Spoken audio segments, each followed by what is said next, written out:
The Universal Academy's third-floor corridor echoed with the sharp crack of claws against metal. Security Officer Velkthor pressed his comm device again, his four mandibles clicking nervously. Repeat, requesting immediate backup.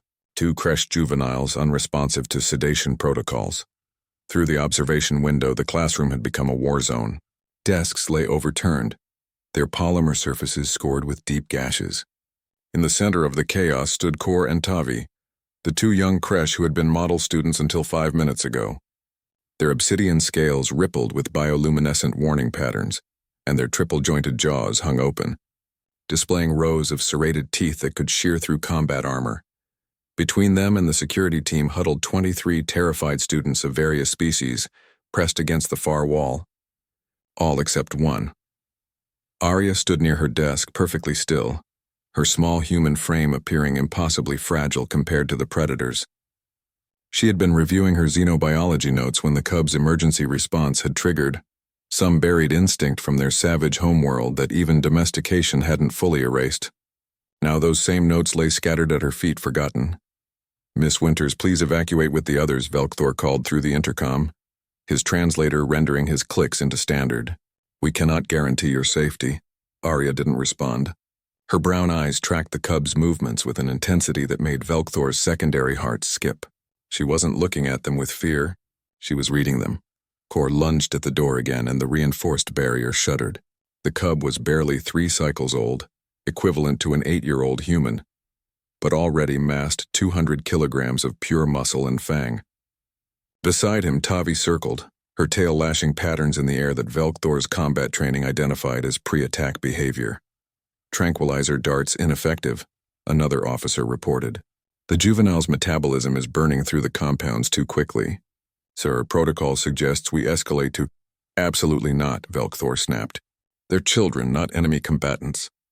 But even as he said it, he wondered if there was a difference when dealing with creche. Their species had nearly conquered the Galactic Council before finally suing for peace.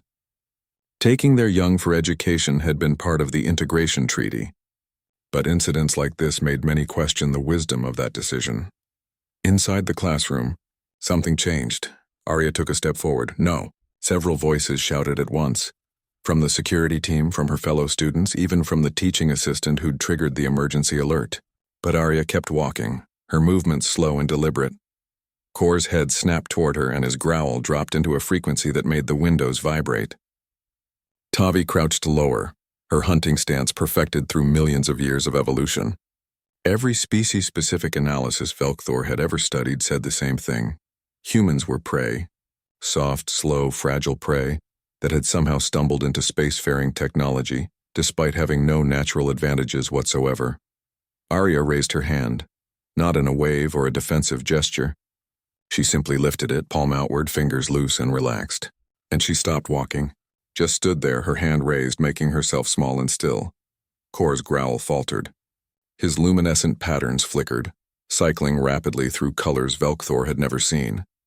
Beside him, Tavi's tail went rigid, frozen mid-lash. "What is she doing?" someone whispered over the comm channel. Arya lowered her hand slowly, then raised it again. Lower, higher. A rhythm. Breathing, Velkthor realized.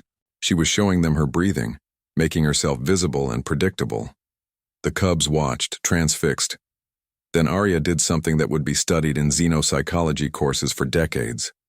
She sat down, cross-legged, making herself even smaller, and placed both hands palm up on her knees. The ultimate submission gesture, except it wasn't submission at all. It was trust.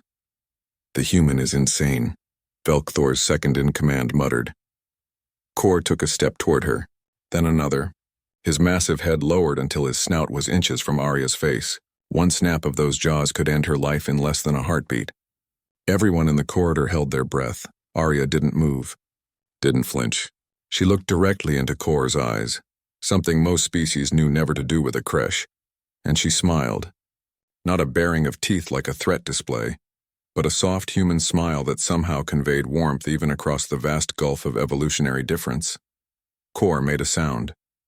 Not a growl, not a snarl, but something almost like a whimper. His scales faded from warning red to a soft, confused purple. Behind him, Tavi's aggressive posture melted away, and she too approached. her movements suddenly puppy-like despite her lethal appearance. Arya raised her hand again, and this time she touched Kor's snout. The entire security team tensed, weapons ready, but Kor simply closed his eyes and leaned into the touch. Tavi pressed against Arya's other side, and the human found herself sandwiched between two apex predators who now behaved like overgrown house cats seeking comfort. How? Velk. Thor couldn't finish the question. Arya spoke for the first time, her voice soft enough that they had to amplify the audio feed. They weren't attacking. They were scared. Something triggered their den defense protocols. Probably the chemical alarm in the ventilation system from that leak 2 classrooms over. She scratched behind Kor's ear ridge, and the cub's tail thumped against the floor. They thought we were in danger, so they tried to protect us. When security showed up in tactical gear, it looked like the threat they were preparing for. It was so obvious in hindsight that Velkthor felt foolish. The Kresh were predators, yes, but they were also pack animals with strong protective instincts. The cubs had been trying to guard their classmates, and the security response had only escalated their distress. But why did they respond to you? Velkthor asked. Arya looked up at the observation window, and there was something ancient in her expression, something that reminded the security officer that humans had once been prey animals too, before they'd become the galaxy's most successful survivors through sheer adaptability and social intelligence. Because I stopped treating them like monsters and started treating them like scared kids, she said simply. My species spent 10,000 years learning to read body language and emotional states. We had to. We survived by making friends with wolves.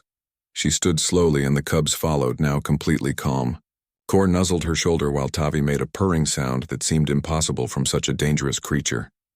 Besides, Arya added with a slight smile, we humans have a saying, don't judge someone's capacity for violence. Judge what it takes to provoke them.